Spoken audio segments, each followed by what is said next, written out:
Maka pentingnya al ilmu qoblal qaul wal amal.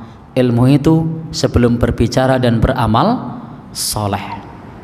Karena ketika kita beramal tidak berdasarkan ilmu, maka amal kita bisa tertolak. Maka Syekh Muhammad Jamil Zaini itu menyebutkan, agar amal kita sesuai dengan syariat, diterima oleh Allah Subhanahu wa taala, maka harus terpenuhi 3 syarat. Syaratnya apa? Yang pertama harus iman Islam. Jadi yang pertama harus iman Islam. Karena saat ini banyak sekali orang yang mengaku menjalankan syariat, tetapi justru yang terjadi adalah kolaborasi antar iman. Jadi bukan toleransi lagi, tapi kolaborasi antar iman. Pada saat ibadah kurban, itu yang ikut ibadah kurban bukan hanya muslim saja. Ada enggak? Banyak. Ini seperti yang dibuat oleh teman kita, judulnya syariat yang dijungkir balikkan. Sebenarnya saya pengen tahu yang bikin judul yang mana sih orangnya? Oh, jenengan. Masya Allah. Maaf loh, di depan saya ternyata. Baik.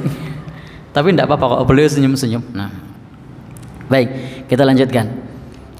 Jadi ketika kita ibadah itu baru bisa akan diterima kalau kita iman Islam. Tanpa iman Islam, seikhlas apapun, meskipun sesuai tuntunan sekalipun, itu tidak akan diterima.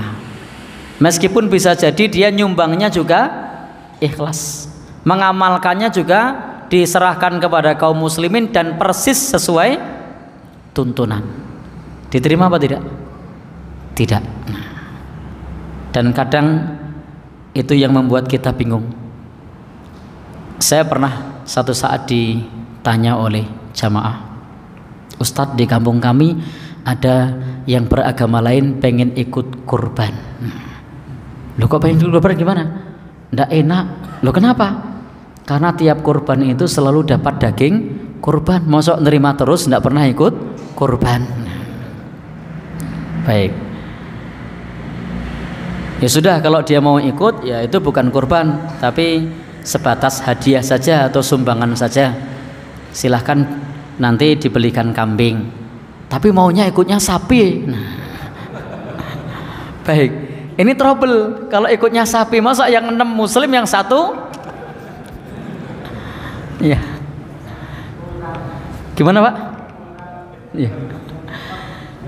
Bapak Ibu, maka solusinya bagaimana? Bilang saja kepada dia, kalau mau sapi boleh, tapi untuk orang yang beda agama harus 1 sendiri, atau silahkan cari teman. Nah, ya.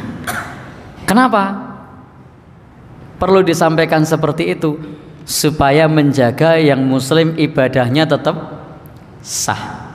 Sementara mereka nyumbang, ya gue tambah-tambah daging. Tapi sebenarnya ada langkah yang paling tepat.